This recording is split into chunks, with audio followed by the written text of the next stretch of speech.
德國西門子計劃在全球裁員超過6000人，佔全球員工總數約2%，主要原因是在中國和德國這兩大關鍵市場的需求疲弱，以及競爭壓力增加。今次裁員將主要集中在西門子的工廠自動化部門，而電動汽車充電業務也受影響。西門子在聲明中表示，在中國和德國這兩個關鍵市場的需求低迷，加上競爭壓力增加，已經顯著減少工業自動化業務的訂單和收入。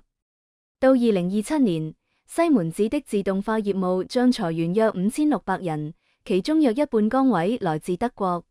自動化部門為工廠提供機械人、其他機械設備和工業軟件，而電動汽車充電業務則計劃在本財政年度結束前，從全球1300名員工中裁減450人。